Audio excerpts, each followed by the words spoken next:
So I finished up the latest animated project in Marvel's catalog, Your Friendly Neighborhood Spider-Man. And boy, let me tell you, because this was a project that I was initially kind of skeptical about, a little bit hesitant, just because of a lot of the delays that we had, the name change that was going on, a lot of the behind the scenes stuff that was going on with this show. I really didn't know what to expect. X-Men 97 I thought was a fantastic project. I loved that show. But Marvel's What If I felt kind of fell short of the mark. Didn't even finish season 3, although I do plan to. So it was a bit hit or miss when talking about these animated projects that Marvel's doing, but I do love all things pretty much Spider-Man. So getting into A Friendly Neighborhood Spider-Man, this was a great show. I had a fun time watching this. I was so surprised at how much I actually did enjoy this show. I think one of the big benefits about this show is just how true it is to the mythos and the characteristics of Peter Parker, of Spider-Man, dealing with a lot of his moral dilemmas, lying to his friends and family about his dual personality, not always feeling like he is that guy, but having to step up to the plate and become that guy to protect the people that he cares about, dealing with tragic villains who Peter knows personally and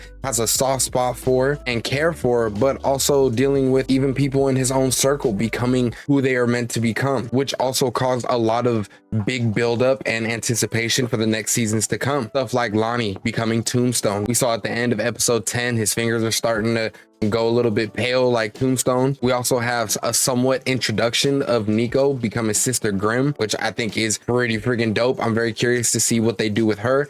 Not too familiar with her comic book counterpart, but definitely gives me something to get into and try to get my knowledge up on. Also throwing a lot of foreshadowing at Norman Osborn, if he is going to become our Venom maybe in the next season, or if we're going to be dealing with a black suit Spider-Man type of situation in the next season. I thought that that was a lot of fun to go through and kind of expect a lot of this build up to be paid off either in season 2 or even season 3. I believe they have season 3 already greenlit. Another thing that I really enjoyed about this show is the scale, the scope of it. I thought they made it feel really big, especially with introducing characters like Captain America. Even though we didn't see him outside of a picture, we got Iron Man, we got an episode with Daredevil involved, and also Doctor Strange playing fairly a significant part in the show, even if he was just in it for 2 episodes. We were able to get a feel of just how big this world is, which I thought was also really cool to tie in the Battle of New York and how similar this timeline is to the MCU,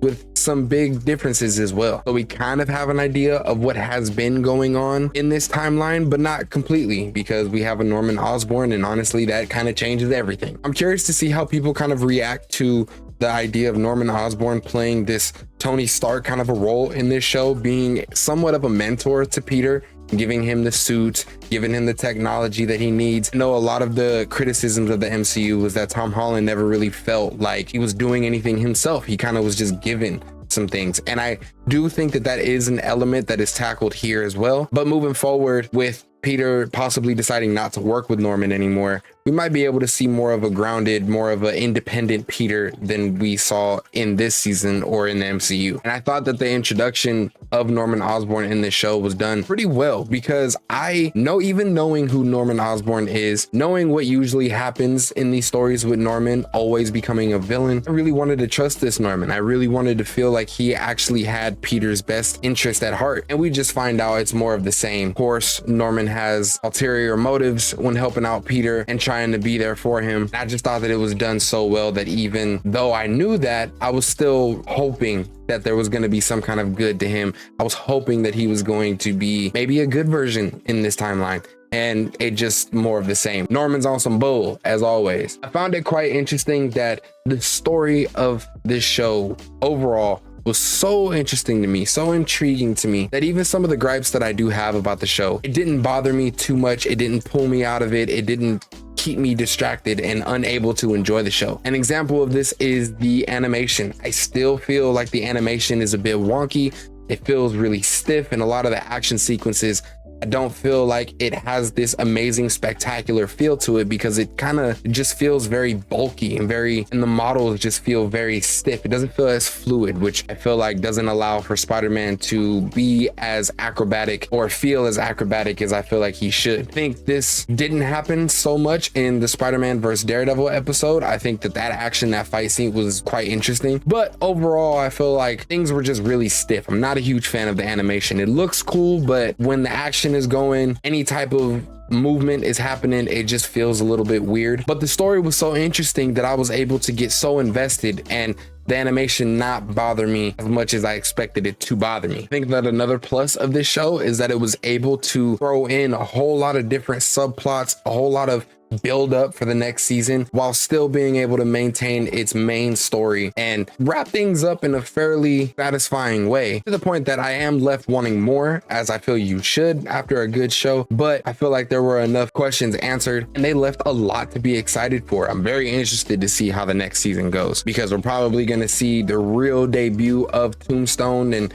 him recreating the 1/10 gang. I'm very interested to see how the symbiote is going to be affecting the storyline, whether we're going to get a Norman Osborn Venom, a black suit Spider-Man, which I'm totally down for. I just finished the Spider-Man 2 game because it just came to PC. I'm all about Venom right now in the Spider-Man stories, so I'm down with that. And I'm very interested to see what happens with Nico and how her story progresses. Also, a big question that I do have is we got Peter's dad, who has been revealed to be in prison. In every version of the Spider-Man story, Peter Parker's story, at least the ones that I've come across, Spider-Man's parents were always dead. So having a version with Peter Parker's dad actually being alive and being around, May is going to visit him, I thought that that was very interesting, and I'm very curious to see how that's going to happen. I need to do a little bit more research and try to figure out where this could be going. If you have an idea, let me know down in the comments below, because I will say that that part did kind of confuse me a little bit. And also, if I could give just one little nitpick, does it bother anybody else that Peter in the MCU and in this show keeps calling May May? I don't know, bro. The way I was brought up, that's Aunt May. You supposed to put that title in front. That just feels, that's just, I don't know. That just could be me. I might be a little bit old school in that sense, but damn, it bothers me. But overall, I feel like this was a really good addition to